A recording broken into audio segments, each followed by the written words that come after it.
اعوذ بالله من الشیطان الرجیم. بسم الله الرحمن الرحیم. الحمد لله، الصلاة والسلام على رسول الله، ثم اما بعد. السلام علیکم و رحمت الله و برکاته. برادران عزیز و مهربان و دوستداران زبان عربی، الحمدلله با فضل و کرم الله تبارک و تعالی الله امروز برامون فرصت داد که بنده میخواهم از کتاب صرف گراماتیک زبان عربی با شما دوستداران زبان عربی درس های داشته باشم. پس امروز اولین درسم را از کتاب صرف، از کتاب بیدان شروع خواهم کرد. این کتاب بیدان اصل فارسی می باشد. گراماتیک زبان عربی را در اینجا بیان خواهد کرد. پس شروع میکنیم. به اول این کتاب صاحب کتاب میگوید، صاحب کتاب بیدان میگوید بسم الله الرحمن الرحیم، به نام الله که رحمان و رحیم هست. بدان اسعدک الله فی الدارین، که کلمات عرب بر سه قسم است. این کتاب را نامش را بدان ماندن به خاطر آن که اولین کلمه که این کتاب شروع می شود با بدان شروع می شود. بدان تاجیکی است، یعنی که بدان فارسی است. بدان ما و شما هم میگوییم بدان، هر چیزی را که نمیدانی پس بدان. اسعدک الله فی الدارین این عربی هست و دعا هست، یعنی که الله تبارک و تعالی نیکبخت و خوشبخت بگرداند تو را در هر دو دنیا، هم در دنیای امروزی که ما و شما قرار داریم و هم در آن دنیایی که ما و شما با آنجا سفر میکنیم، یعنی روز قیامت. الله تبارک و تعالی میگوید ای خواننده کتاب بدان در هر دو دنیا تو را نیکبخت و خوشبخت بگرداند. پس امروزینه درس ما و شما درباره کلمات عرب است. کلمه های عرب به چند قسم تقسیم میشوند و چه حال و احوال دارند در این باب صاحب کتاب بیان میکند. میگوید که کلمات عرب بر سه قسم است. کلمه ها در زبان عربی همه‌اش را اگر ما جمع کنیم میگوید از سه قسم بیرون شدن نمیتواند. سه قسم است و بس. اسم است و فعل است و حرف. پس این قسم ها میگوید یکم قسمش اسم میباشد. اسم معنی دارد اما زمان را در بر نمیگیرد. و دویم قسمی کلمه ها فعل است. فعل هم زمان دارد و هم معنا دارد. و حرف و سوم قسمی کلمه حرف می باشد که حرف معنایش با دیگر کلمه وقتی جمع می شود پس آشکار و معلوم می شود. پس این هست کلمات عرب. کلمه های عرب میگه به سه قسم تقسیم می شود: اسم و فعل و حرف. اسم میگه همچون رجلون. اسم به مانند رجل. رجل یعنی که مرد.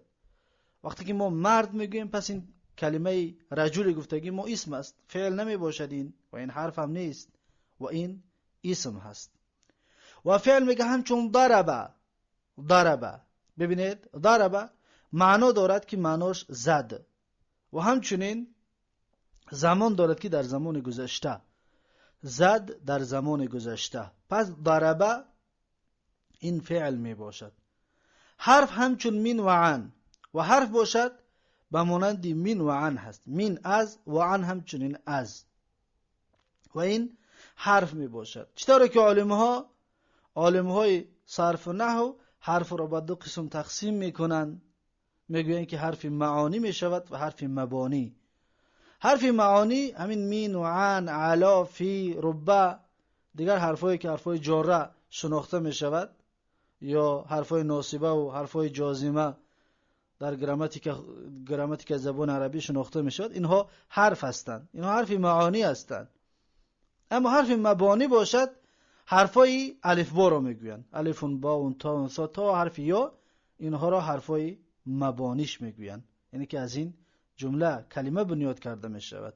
اما حرفای معانی، از حرفای معانی ما کلمه بنیاد نمی کنیم، زیرا که خودش یک کلمه هست، خودش یک معنی دارد به نفس خودش و از اون حرفای معانی جمع میکنیم یک جمله میسازیم. پس حرف رو در یاد داشته باشید به دو قسم تقسیم میشد: حرف معانی و حرف مبانی. و در اینجا گفت کلمه عرب بر سه قسم است. سوم قسمش گفت که حرف است، حرف معانی را در نظر دارد، نه اینکه حرف مبانی را. خب اسم میگه بر سه قسم است: ثلاثی و رباعی و خماسی. اکنون شروع میکند با بیان کردن سه تقسیم کلمات که گفت اسم و فعل و حرف است. پس اینها را بیان میکند، میگه که اسم بر سه قسم است، یعنی اسم سه نمود میشود: ثلاثی میشود و رباعی میشود و خماسی میشود. حالا خودش این کلمه را بیان میکنه ثلاثی و رباعی و خماسی چی است. میگه ثلاثی سه حرفی را گویند همچون زیدون. یعنی ثلاثی وقتی ما میگیم اسم ثلاثی میشود، معناش همین است که اسم عبارت از سه حرف است، به مثل زید، به مثل عمر. اینها عبارت از چند حرف هستند؟ از سه حرف. از این حساب اینها را اسمهای ثلاثی میگویند. و رباعی چهار حرفی را گویند همچون جعفر. اما اسمی که رباعی هست میگه اون اسم است که عبارت از چهار حرف می باشد، مانند جعفر، احمد. اینها عبارت از چهار حرف هستند. از این حساب اینها را اسمهای رباعیشان میگویند. و خماسی پنج حرفی را گویند. خماسی اسم را میگویند که پنج حرف دارد، به مثل همچون سفرجل، به مانند سفرجل عبارت از پنج حرف می باشد. و یا محمد همچون عبارت از پنج حرف است: میم و ح و دو تا میم و یک دال دیگر. محمد پنج حرف است. پس این محمد خماسی است، یعنی پنج حرفه است. پس این بود تقسیمات اسم. یعنی اسم به سه قسم تقسیم می شود: ثلاثی می شود و رباعی می شود و خماسی. اکنون این کلمه ها را دیگر نامشون در یادتون بگیرید، زیرا که در آینده ها که وقتی که ما ثلاثی میگیم، رباعی میگیم، خماسی میگیم، دیگر معنیش بیان نمیکنیم. اصطلاحاتی گراماتیک را اکنون از حالا در یادتون گرفتن بگیرید. و فعل میگه بر دو قسم است. اما قسمی کلمه گفتیم یکمش اسم است، اسم به سه قسم تقسیم کرده. دوم قسمی کلمه های عربی این فعل است. فعل میگه بر دو قسم است: ثلاثی و رباعی هست. ثلاثی و رباعی. ثلاثی سه حرفی رو گویند همچون ضرب. میگه فعل ثلاثی آن فعل را میگویند که عبارت از سه حرف است، به مثل ضربه، یعنی زد و مرد در زمان گذشته، یا نصره، کمک و یاردم کرد و مرد در زمان گذشته، یا اکله، خورد و مرد در زمان گذشته. پس ببینید همه اینها فعل هایی که گفتیم عبارت از سه حرف هستند.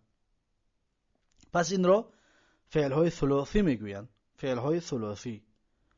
رباعی چهار حرفی را گویند همچون دحرج.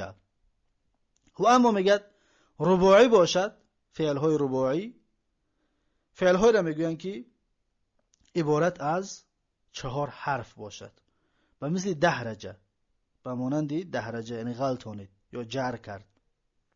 پس ببینید دحرجه عبارت از چهار حرف است. پس این دحرجه را فعل رباعی میگویند، یعنی که عبارت از چهار حرف است.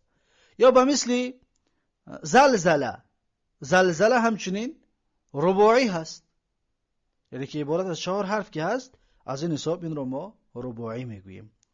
پس این هست تقسیمی کلمه های عربی و هر یک قسم را بیان هایش.